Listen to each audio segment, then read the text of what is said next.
For the benefit of those watching on YouTube, this is the meeting of the Licensing Committee, and I am Councillor John Bohr. I shall be chairing this committee.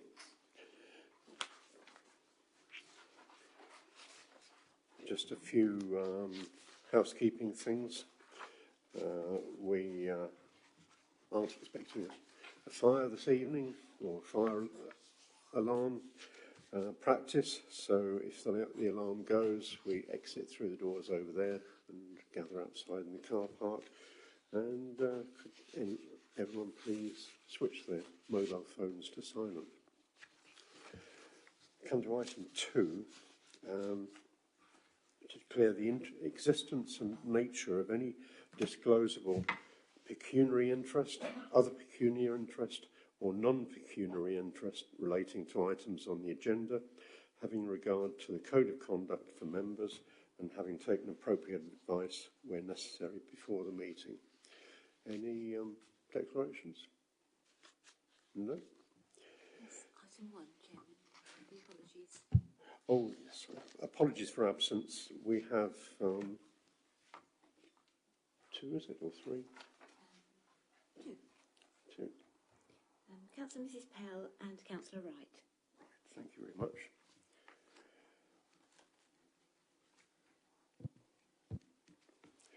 The minutes of the previous meeting, item 3. This is to approve as correct record the minutes of the meeting of the Licensing Committee held on 28th July 2021. Now I have the papers before me. Has everyone read the minutes? Do we agree that they're correct? Yep. Would anyone like to propose those as correct? Thank you. And seconder? Councillor Wright. And all those in favour? That's unanimous, I think, apart from one abstention. We come to item 4, public question time. There are 2 registered speakers. It's Mrs. Sam Johnston, an objector, and Mr. Christos Bantunas, the applicant. This is in relation to item 5 on the agenda. We call it public question time, but in fact the norm is for the representative to make a statement, and unless there are any burning sort of queries that need to be answered, we don't normally have questions. Would you like to come forward and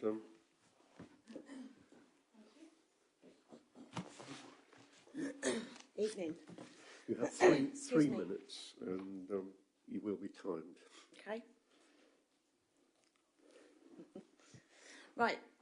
I've just got one main issue, is that when we opposed this last time, we were told that he shouldn't be trading within 500 metres of us, especially as he's selling exactly the same food, drink, etc. He is well within 500 metres, so he's basically right next door. We've always felt that there's not enough room for 2 traders on that estate. It's not huge, you know. It's a good running business, and we just feel that we only knew that he's not meant to be that close to us by not you personally, by the guys that came out to see us. They were the ones that said, you know, technically he's not meant to be within 500 metres. He clearly is. They did the steps, they did the measuring. It is what it is, and that's always been our only argument.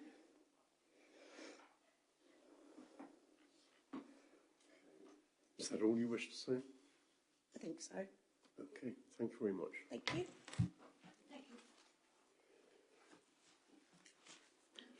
Second speaker for tonight is Mr. Christos Bantounis. Mr. Bantounis, would you like to come forward?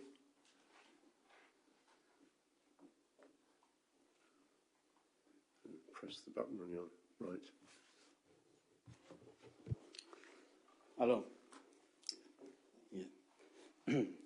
Yeah. What I want to say is maybe the distance is not 500 meters, it's 400 meters.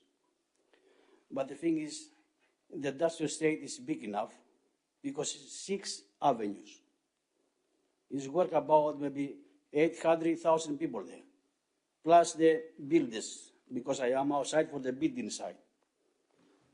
One burger van isn't enough, because the time of the break is half an hour. How one burger van have to deal with these people? When I am there, before have burger van there, have 3 food suppliers, have burger van, have the snooker club, have the Maggie's Cafe, but no have none, just one burger van, 4 days a week, because Monday is not there. Start at 8 o'clock, 7:30, and finish 1:30.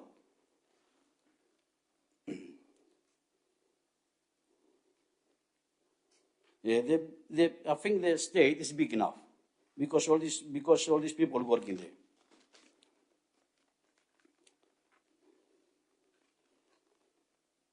I don't know what to complain about. It's enough for both. Because the lady here, the lady working 4 days a week, 6 hours per day. I work 45 hours a week. I work Monday to Saturday, 7 to 3, plus other days to make my living. If I work 45 hours, this lady work 24, this means you make enough money to live for 24 hours. Yes.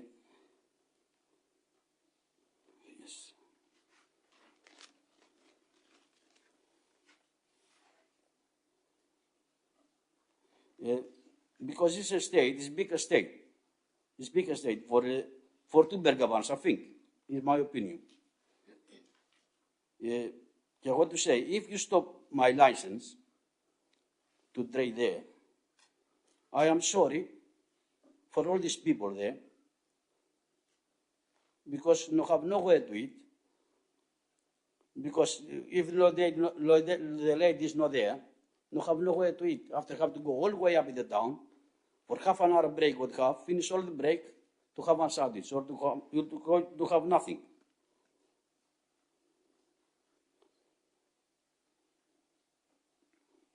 This I want to say. I don't have nothing else to say. This now is up to you what you have to do. Thank you very much. Thank you, Mr. Bantounis.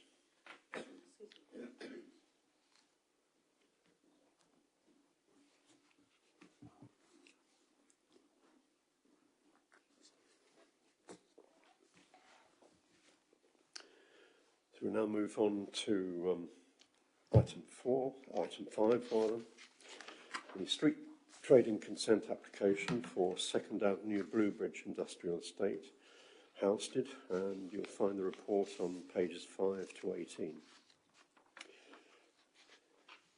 Can I ask the Principal Licensing Officer, John Meddings, to present?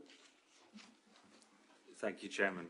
As members can see before them, there's an application from Mr. Bantounis that he submitted on the 18th of January 2022, which was validated on the same day. The application went through the consultation process with the consultees that are listed there, and Mr. Johnston was one of those consultees because he's a street trader that falls within the 500-metre radius of the proposed site. As a result of that consultation, Mr. Johnston made a representation that's before you as part of your bundle. The application is to trade from 7 a.m. in the morning till 2300 hours at night, Monday to Saturday. as you've probably gathered and from the information before you, Mr Bantaness has held a street trade consent in that location for the previous 2 years. The previous consent was granted at the Licence Committee on the 26th of May 2021 after a similar objection was received from Mr Johnston during the consultation period of that application. The street trading consent currently held by Mr Bantaness for this location expires on the 25th of May 2022. Due to the representation from Mr Johnston, the application is required to be determined by the Licensing Committee, and hence why it's before you now. I'm here to obviously answer any members' questions, but just as a point of clarification that I think is important, Braintree District Council's street trading policy does not prohibit street traders trading within 500 metres. The street trading policy stipulates the 500 metres in who we will consult with as part of the application. There are various parts of the policy that stipulate that traders won't trade next to existing shops and street traders in a particular occasion where it conflicts with concessions granted to other traders, but it doesn't stipulate that we will not grant applications in a 500 metre area. I just think that's important because obviously there may be some confusion. And just to help members as well, because there's been lots of talk about how far the unit is away. Now, this isn't 100% accurate, but the council's own base mapping service that we use has the street traders 131 metres apart. And that's the end of what I have to say. Obviously, I'm here to answer any questions if you have any. Thank you, Chairman.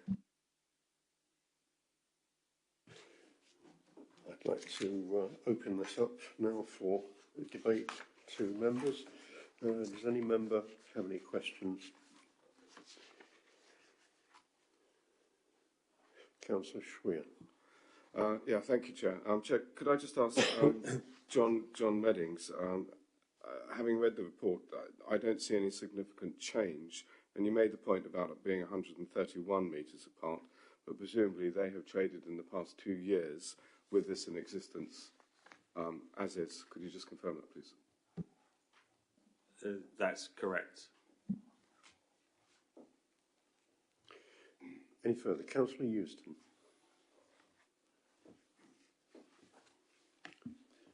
Thank you, Chair.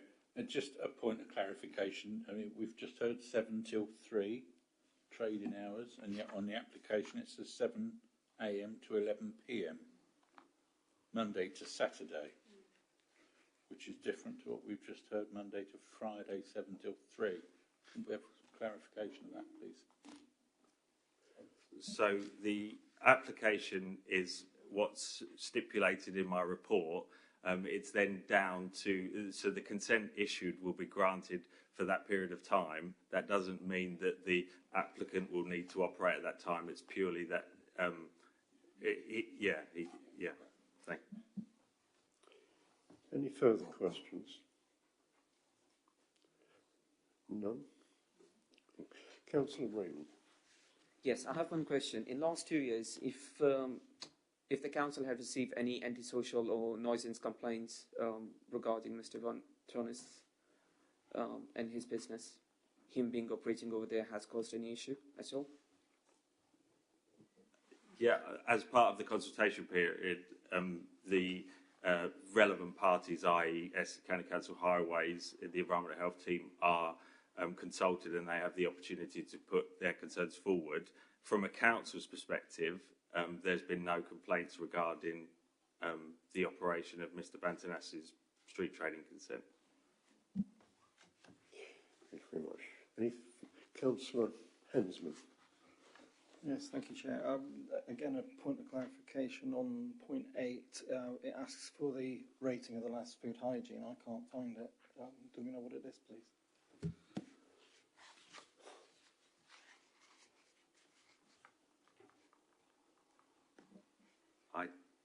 It's publicly available information, but it's not, unfortunately, information I do have.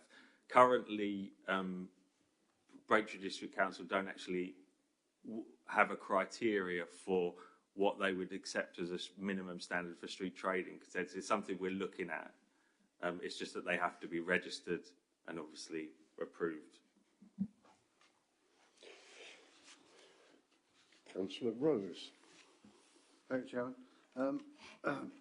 It's really a question to both applicants, and maybe they can't answer because they've already been to the desk, but when they cited their burger vans, what was their decision as to where they wanted to put them? Because it's a big industrial estate, and I thought, well, if they talk between themselves, oh, I'll go there, you go there, or why? It's a big estate. What was particular about that place? Would you answer that? Well, it should be for the trader, surely. You're asking this of the... Well, both of them, really. I mean, both of them. They decided they were going to put their burger van on Bluebridge Industrial, but why select that site? Okay. Could they not have been round the corner or further apart? I don't know. Would you both like to answer that? I bought the business from him. I bought his burger van and his business 5 years ago. Right. He went off and done his own thing, then decided, obviously that didn't work, whatever. He then wanted to come back, but he just bought a burger van and plonked on site. Obviously applied, got granted permission, etc. There was no discussion, so it's not like it's an ongoing argument or anything like that. So he's the one that's just decided, I know, I'll go back and I'm just going to go there.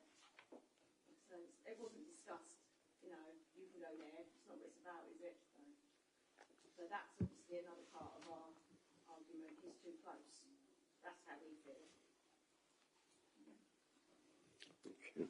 Any further questions? Councillor Beavers, Mrs. Beavers. Chairman, I think Mr. Banton... Oh, sorry, Mr. Banton. I'll just pass them up.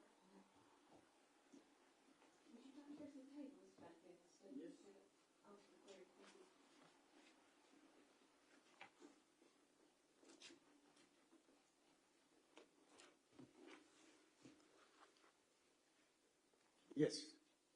What I can do? Would you like to... Yes. It's okay. It's okay. I know I sold my business for the lady 5 years ago. I tried different things, but no work out. And 3 years later, I come back.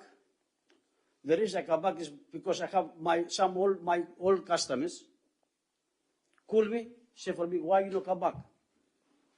No have nowhere to eat. When this lady's day off for holidays, no people don't have nothing to eat. Or start at 8 o'clock and finish 1 o'clock. After what did people do? I stay there to 3 o'clock for the afternoon shift. Yeah, this is I go. Yeah, where I have go now is outside the building estate. It's outside the Travis Perkins. The most my customers, the builders. A few like for the First Avenue or Second Avenue. I don't have to take customers for this lady because the lady is in the Third Avenue, have Third Avenue, 4th, 5th, 6th. People don't come for up there and don't come to me because it's far away. All I have the builders where I go the Travis Perkins, a few people for around there, like the Brooks, a few people for around there, First or Second Avenue. Thank you. Thank you very much. Chairman, if I could just help, if that's Yes, okay. yes, Yeah. In answer to Councillor Rose's question, there is a bit more. Mr. Bantoness was, when he submitted his original application, had to move on several occasions because the site wasn't suitable. Although it's an industrial site, there are lots of places that a burger van parked will cause problems. We didn't, as a council, advise him where he should go, but there are certain places that you cannot go and will cause Essex County Council to make representation because of safety regarding the heavy goods vehicles on the estate. I can't recall this completely right. Mr. Bantoness may be able to confirm, but I'm pretty sure that he was asked to move further along the avenue away from the junction that you can probably see from the plans.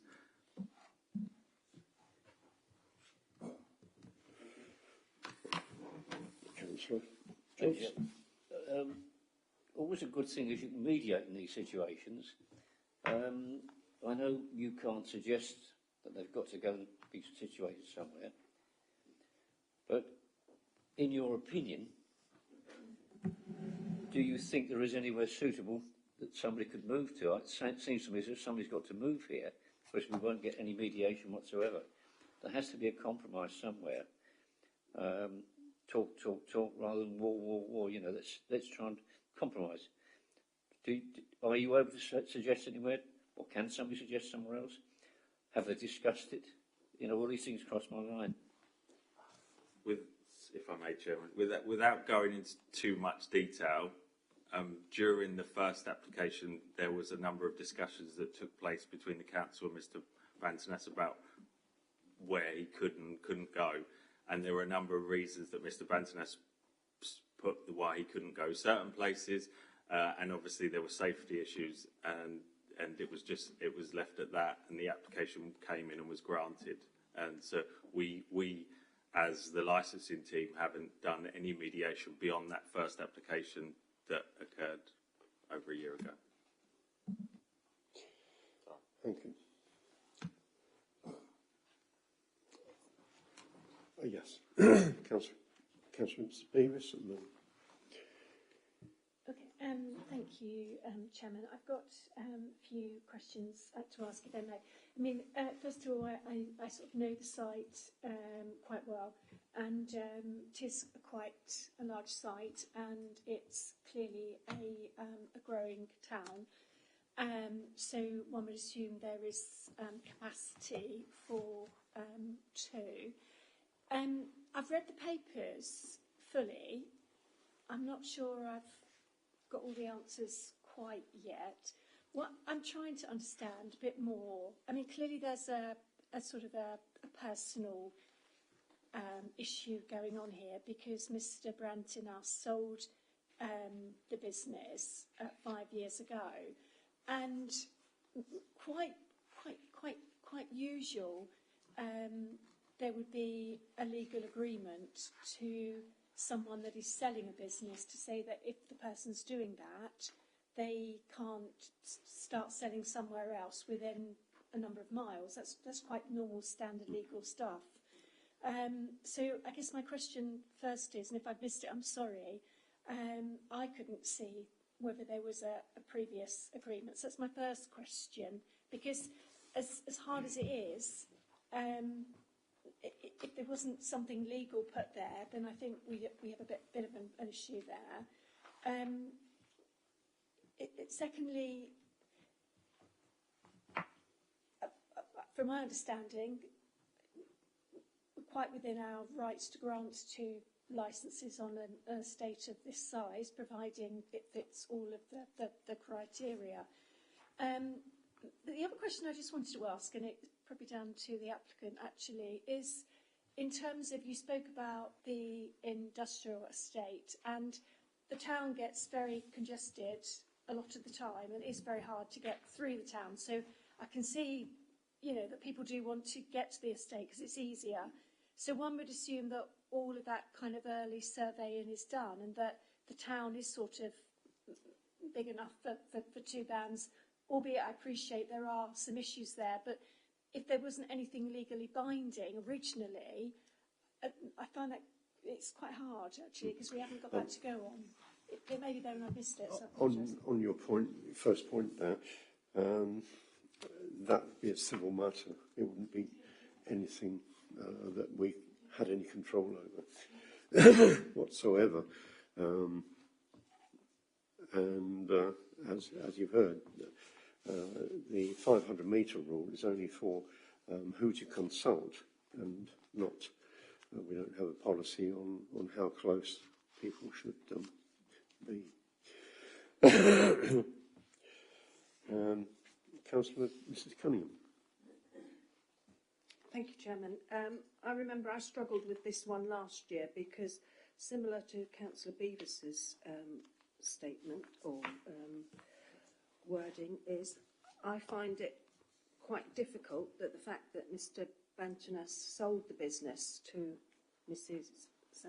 Johnston, that he can come back and after, I can't remember, was it 2 years? and start again? Or after 3 years, he can just come and start again. So I'm in business, and I'm for everyone for making or having the ability to make a living, but there is a sense of fair play and fair competition comes in there, which I do struggle with a bit. But I have one question. Do we have any data that would tell us that there is business beyond the industrial estate? Or are we just assuming that people come from the town? Or do we know if the business that they get is from customers or work or people visiting the estate? Have we any idea? Thank you, Chairman. Just personally, I'd be surprised if people would come from further than the industrial estate just because of how the location works. It's possible, and I dare say there may be a few exemptions to that. Regarding, I think it's important to make it perfectly clear, no matter what our thoughts are regarding about the process of a sale of a business and restarting up, there is a legal mechanism for that. There are contracts in place. From a street trading consent perspective, that isn't something we can consider and doesn't fall within our criteria. Okay, thank you. Thank you. If there are no further questions, I'd just like to, before I put this to the vote, I'd like to point out that this street trading is controlled under the provisions contained in Schedule 4 of the Local Government Miscellaneous Provisions Act 1982. And the Council adopted this schedule on 15th of March 1984. And under Braintree Council's policy, there are 12 separate reasons where consents will be normal, or with refusal or withdrawal of street trading consents will be normal. Now, looking down those, A to L, it's up to members to decide whether or not there are any of those which apply in this case. Would anyone like to propose any of the? We have options either to grant the application, to grant the application for street trading consent with amendments, to grant the application for street trading consent with additional conditions, or 4, to refuse the application for street trading consent. Does anyone have a proposal? Chairman, just for clarity, if we were to grant the application but we needed to look at further conditions, would we have to sort of defer it and come back? Because we're not going to be able to go through all that this evening, are we? Or it's just, I'm not sure. I think we need to put something down for a vote this evening. Councillor Hensman? Can I ask John Meddings, is it the same application this time as it was last time, or has it changed? As has previously been mentioned, the timings have been increased. The location is exactly the same. The timings have been increased. Okay. Councillor Shorty.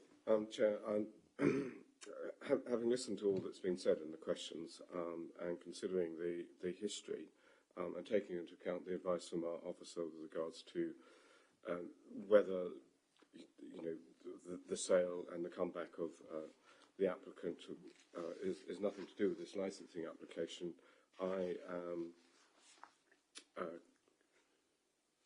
quite wanting to put forward to grant the application as a street trading consent. And I'd like to move that. Thank you. One. Do we have a seconder for that? Yes, Councillor Roman. Take a vote on that then. All those in favour of granting the street trading consent? Option 1. 2, 3, 4, 5, 6. for? All those against? 2. Any abstentions? 1 abstention. 2. That that motion has been approved. Thank you very much for the representatives who came tonight, and you may leave if you like. The decision is to grant the street trading consent as applied for.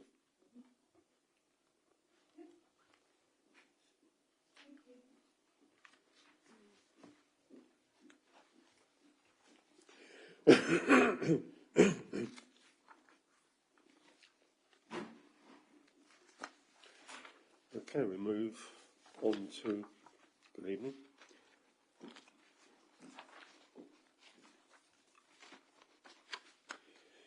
Move on to item 6, the gambling licence policy statement, revised 2022. It's on pages 19 to 64. John Meddings, would you like to present that, please? Thank you, Chairman. As part of our statutory duties, we need to consult on and review the Gambling Act policy statement for Brentford District Council. Unfortunately, our previous policy expired on the 6th of January, and we're now in a position where we don't have a valid gambling policy. The policy that's before you is identical to our previous policy, just for several reasons. One, to assist, obviously, in ensuring we have an up-to-date valid policy as quickly as possible, and secondly, because there's not been any legislative changes or changes to the guidance. So the policy... I am free to go? Yes, yes. Yes. Thank you. Like I've said, the policy before you is identical, other than a few changes that are required, obviously, to update regarding the consultation. The consultation has taken effect, and unsurprisingly, there were no responses to that consultation, so we don't have any responses to consider about before we move this forward. The consultation took place between the 4th of January 2022 and the 6th of March 2022. If it's approved from members here tonight, it will then be put before full council, and then we can have a publication date for us to have a valid gambling policy statement. If members do decide that there potentially is the need for changes, unfortunately that would mean it would have to go back to consultation again with the changes and then return to yourself before going to full council. As I've said before, it's almost identical to the previous policy. If it makes it puts members' minds at ease, the fact that there aren't any changes. The Gambling Commission are proposing a change this year to the guidance for local authorities, where we may have to review the policy again anyway.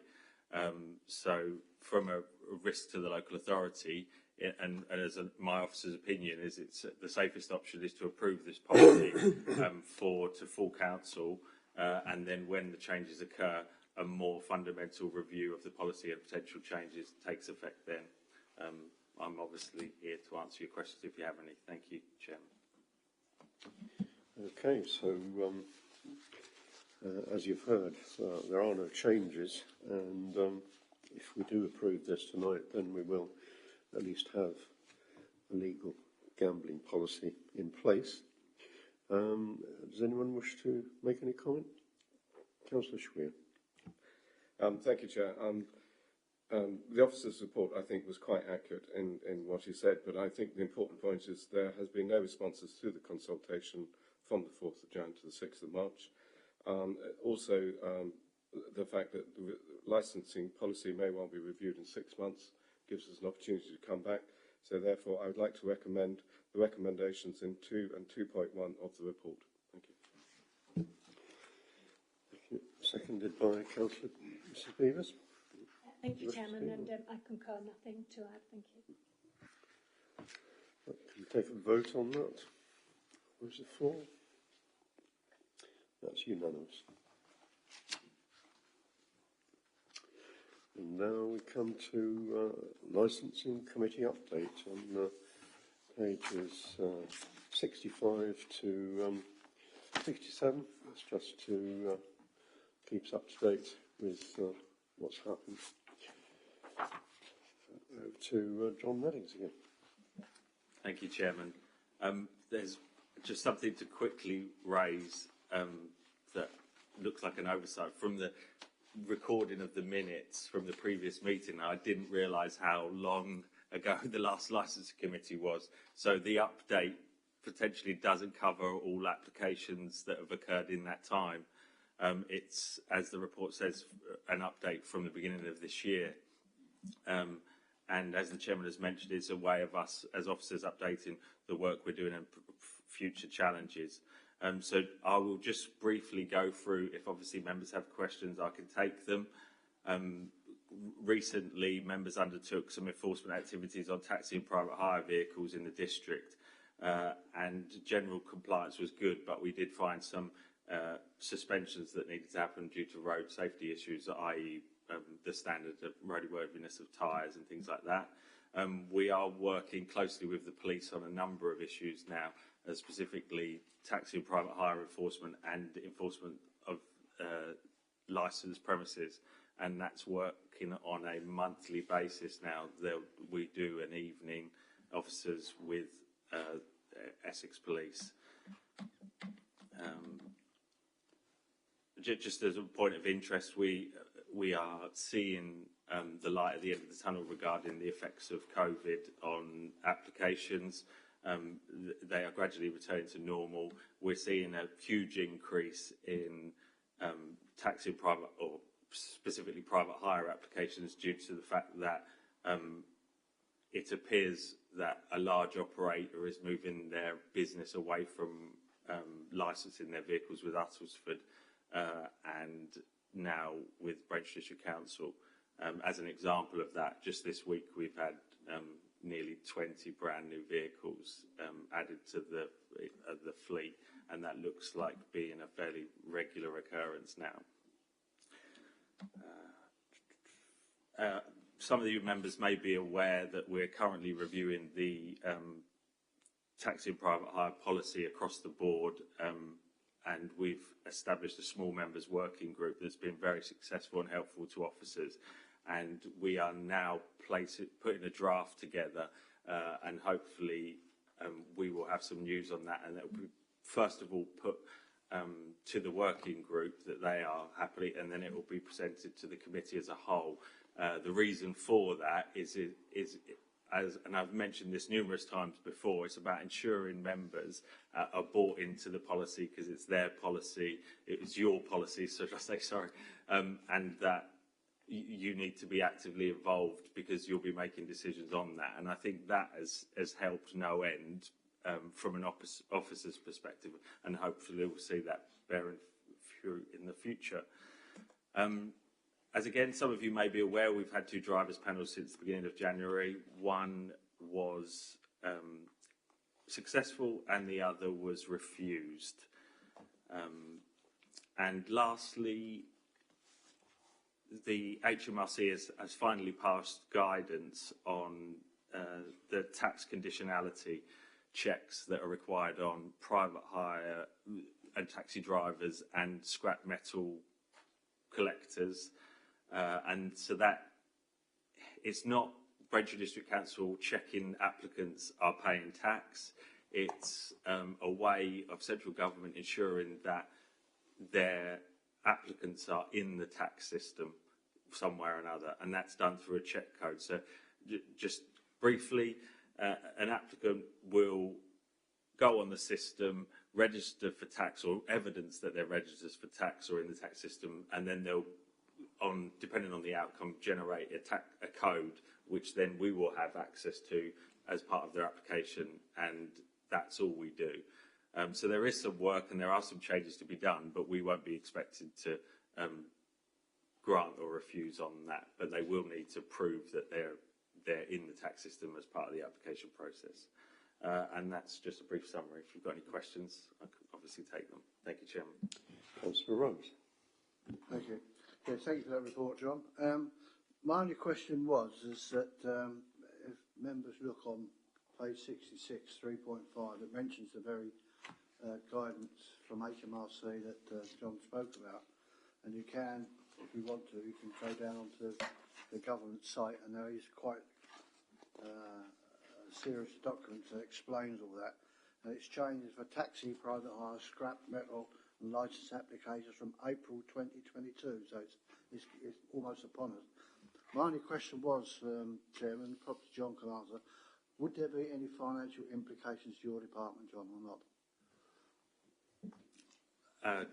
Definitely, just purely because of we're having to change our forms. There will be an additional amount of. It's similar to the easiest way to compare it is how we conduct EVLA checks. So you may or may not be aware. You generate a code and you give it to the person that's checking, and then they make the required checks. It's going to be a similar process to that. I was told that there was going to be some funding from central government to help us with that. I haven't seen or heard anything from that just yet. But yeah, so from our perspective, quite simply, it's we need to change our forms to obviously tell the applicants, but we also need to send out letters and advice and guidance. And unfortunately, without trying to pigeonhole somebody, scrap metal collectors will struggle with this, and unfortunately I imagine a lot of officers' time will be spent trying to ascertain this code without doing it, but the work involved will be That's my tricky. only worry, that we're turning your officers into tax inspectors for HMRC, because it's not what the HMRC tells us, it's what they don't tell us. Just to add, we're very, as a whole team, we're very reluctant just to say, sorry, you've not got the code, to go away, because that's not how it would. But the consequence of that is it will create situations where ultimately you're conducting the process on their behalf, which isn't cost funded into the process or anything like that. But if resources allow, we as a licensing team will try and assist applicants ensuring they can comply, because ultimately it's their livelihoods, whether they're taxi drivers or scrap metal dealers, and I'd rather it not be us being a barrier to them doing what they want to do. Thank you, John. Thank you, Chairman. Thank you very much. Yes, Councillor Beavers. Sorry?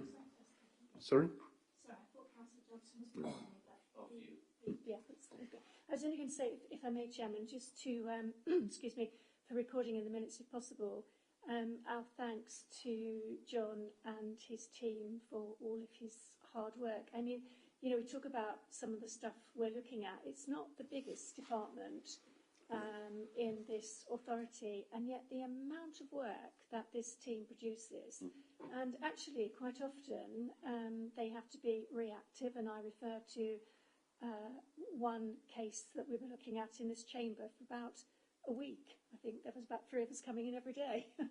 And, one's really mindful that a huge amount of work goes in, and I would just like to have minuted that we're very grateful. In time, it may be that we get to the situation as we've just done in enforcement, where we have to actually look at the work and decide whether we are going to have to budget for more capacity. But I think it's the quality of officers that we have currently dealing with the work, which means, we're getting through it, but it's a huge amount of work. Yes, I think you and I both remember the situation before Christmas when we had a very long licensing review, and extreme gratitude to our legal advisor, Mrs. Wisby, because she was on that virtually every day for over a week, even working over the weekend. So there's a lot of work behind the scenes here. Councillor Johnston. Thank you, Chair. Certainly from our neck of the woods, we're really suffering from fly tipping. And all the good people are told, check very carefully the documentation these people have got with them when they come to collect your rubbish, whether it be bathroom, whatever it might be. I wouldn't know what to look for in terms of paperwork. How can these good people be expected to check that their paperwork is in order? Is that something you cover? Or would? It's a good point, because I think it reflects the fact that if we don't help applicants obtain these licences, it encourages them to conduct their activities unlawfully. I don't cover fly tipping, it's not something we do, but the principles are the same. Because scrap metal dealers are collected scrap from you. The system in place is, in my opinion, ridiculously complicated for scrap metal collectors. Unfortunately, there is a high level of criminality associated to that industry, and therefore that's why, justifiably, they've undergone this regime that's in place now. But it's very. I'm trying to not make to expect, because how it should work is if you had a scrap collector collect scrap from your home, they should be collecting a copy of your passport or driving licence as part of that collection. And I would say the vast majority of people would be very reluctant to hand over a copy of their passport or driving licence. So we take a fairly pragmatic approach in the fact that as long as that we normally get them to take a picture of the scrap in front of someone's house and record that. Even though the legislation does stipulate that, I just think it's, it wouldn't achieve anything. And so a long-winded answer. It's a concern, and as I've said, we will just have to try and overcome that, because the key thing is that I would rather have people in the licensing circle than chasing them for not being in it as such. Is it possible that this could become a topic for members' training? Would it be useful to do that? Maybe not just this, but there are a few things that we could be better informed on. Definitely regarding advice and showing what we do. The difficulty is that for members, there's no decision-making process for you. No, but just maybe advice is too strong a word, but if we do get any inquiries. Yeah. Just on that, Chairman, if I may, I think certainly in terms of members' induction, because it's not until one joins this committee when you appreciate, actually, it's so complex. There's a lot one has to learn very quickly to hit the ground running. So I think if we're looking at which would be our induction, I think it's maybe one that we could add on. Yes. Yeah. I think that would be useful. Thank you. Okay, Councillor Rose. Yes, thank you, Chairman. I'm just reading through these guidance from HMRC, and I have a concern, that's all. It says, and I'll quote them, it says, you must carry out a tax check yourself. You cannot ask a tax agent or advisor to do this on your behalf. And this is a killer one. It says the tax check will ask questions on how you pay tax that may be due on income you earn from your licensed trade. After you complete the tax check, you will be given a 9-character tax code. You'll need to quote that on your application and hand it to the local authority so they can confirm you have carried out a tax check. You will not be granted a licence if you do not give a tax check code to a licensing authority. And this is for all applications on or after the 4th of April 2022. Start the tax year. So we're looking at about 2 weeks. And I've got this thing in my mind of all these people backing up in reception here, waving bits of paper at John Starr. But it's nothing to do with us, it's HMRC. And they make it very clear But they do, they say that exact same, they use that exact same wording for criminal records checks. And quite rightly, it's personal data, they should be doing it themselves.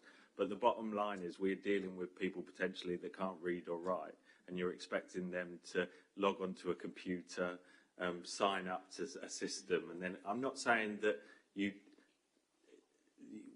that it's needed what they're being requested for, the tax code. We all have our responsibilities for that, and we need criminal records checks. But the bottom line is, if I have to have an officer sit beside someone while they do something on a computer and maybe nudge them in the right direction, I personally don't have a problem with that. But it's resources, as we've said. There will be a time, unfortunately, where we say that, sorry, go away and come back when you've got it. But where we can, we will definitely try to assist applicants. Seems discriminatory on the face of it, not, to deny someone the possibility of having an expert do it for them. You know, someone professionally trained. Yeah. Okay. Are there any more? Councillor Schwier. Thank you, Chair. I was particularly pleased to read in the report about the fact that licensing officers, in conjunction with the police on a Friday night, did inspections on Hackney carriages and private hire. I thought this was really good. And I noticed that 20 vehicles were checked and operational highlights found several defects, which I think is quite a lot for this area. And it says that they were breaching their licensing conditions by not displaying identification or inappropriate dress. Could John just say, how do we know that they have addressed these issues? Is it carried out by the police? Is it carried out by both our licensing section and the police, or just our section? And how is that carried out so that so the public are assured that it's working? I think the police are there primarily to support us in our work, i.e. stop vehicles, being mobile, able to put us out. Even vehicle defects, which is potentially there, is still dealt with by us. The police have the option to obviously take further action if required. They generally don't. That may change in the future because I've raised it as an issue, because just because we take action against someone for an offence, that's about protecting the public. There still should be potentially a punishment for illegal ties and things like that, but currently it's being dealt with solely by Branch District Council.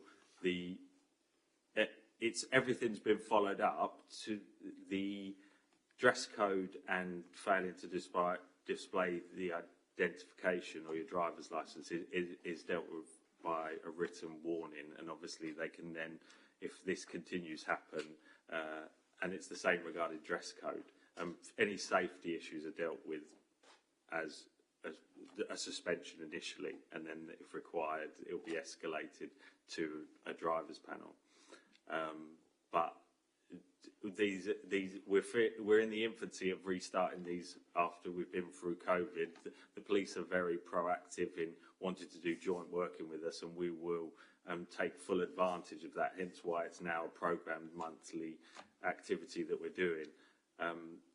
And it may be that we increase it to a larger scale with multiple, because we worked in 2 teams and it could justify more.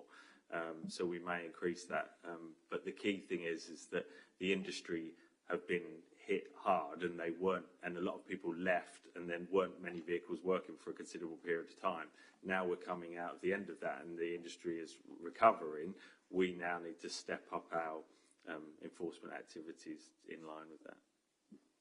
Are these regular, as in, same time, same place, or they vary? I can just imagine a particular time of week would be quiet. Yeah, the thing is, from an officer's perspective, especially taxis, they sit on taxi ranks. We know where they are. We can visit them whenever we choose, really, and there's no difference. The problem we have is private hire vehicles work from an operating base and are constantly driving around, and hence why it's important that we have the police there, because we drive around in their vehicles and stop them as required. It's done. We cover different areas. So for obviously the towns, the times we've done it, we've covered Braintree 1, then Witham, and we're potentially going to houses in the villages because we don't see these vehicles at all potentially if they're covering the rural areas from an officer's perspective. But one thing to be clear is we're alternating it monthly. So it will be 1 month of taxis and private hires, and then the following month will be licensed premises, pubs and clubs and things like that. Councillor Euston and Councillor Hensman. Just a quick one, really. Do we know why people are choosing to licence their cabs here instead of in Huddlesford, or whichever other council areas it is?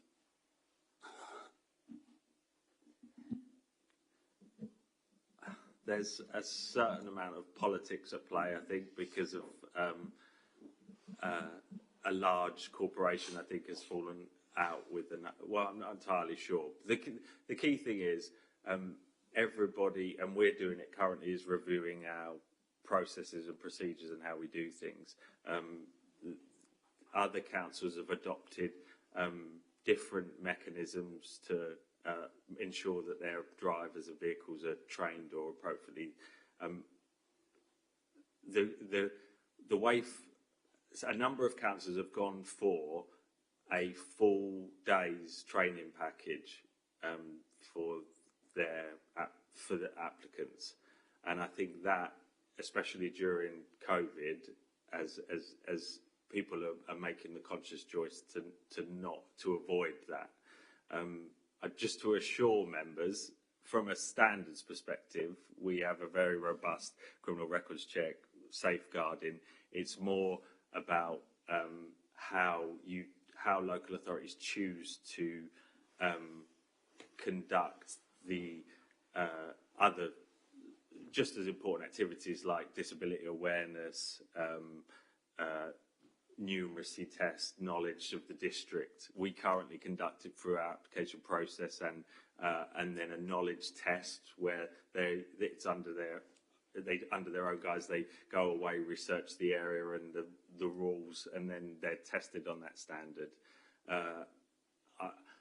I think it's the key word at the moment, but I think there's somewhere in all of that there's a hybrid approach where basically maybe a full day of training is too much, maybe we need to do a bit more. But currently, I think it's largely process. Yeah, because it's definitely not. The one thing it's definitely not is cost related, because we are far from the cheapest local authority in the Essex area. Because without turning this into a political debate, the local authority in question that holds a lot of the licensed vehicles and drivers for the whole of Essex have, because of their numbers, their fee is very much reduced, and they've attracted people purely because of that it's a cheap way of licensing a large number of vehicles. Councillor Hanson. Yeah, and on that, I presume the more we get, because licensing is like a non-profit, for want of a better word, in that you cover the cost, so the more drivers you get, the lower it goes, but your processing may go up, which means it doesn't go down flatline. My point was going back to Councillor Mrs Beavis's suggestion and yours, Chairman, on the induction or members' evening or something like that, because there is licensing and there is licensing, in that where you're talking about scrap metal, which is done here, there's also the waste carriers licence, which is done by the Environment Agency, so we don't get involved, but we do from an enforcement point of view. So it's a can of worms, really, and once people know who it is and where it is, and there's one licence where you're asking Mrs Miggins to check her paperwork's all in order, and if there was perhaps something like in Contact Magazine or something like that,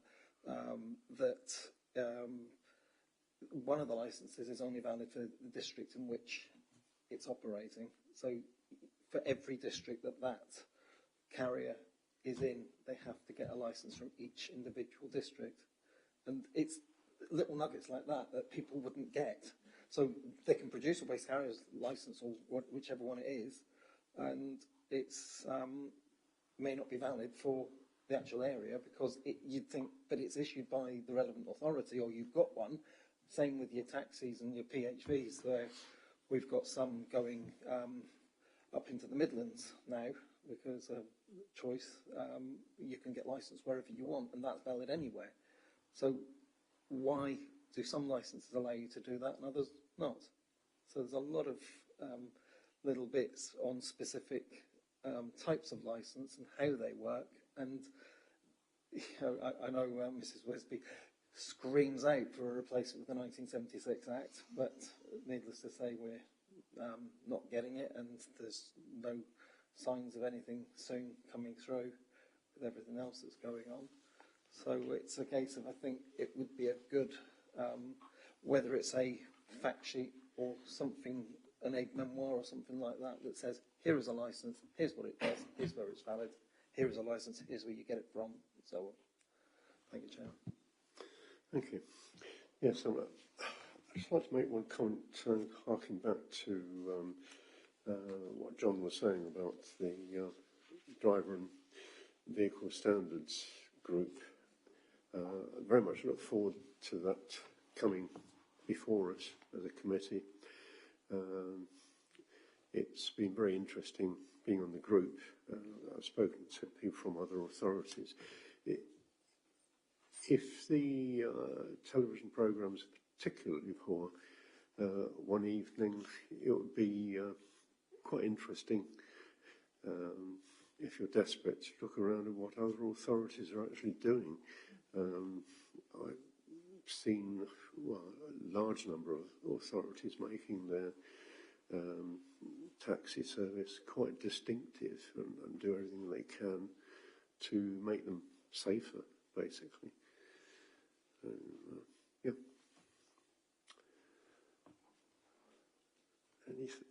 Any further business? We have no urgent business in public session, and we have no private business. So close the meeting at 2018, I think, maybe 17. Thank you very much.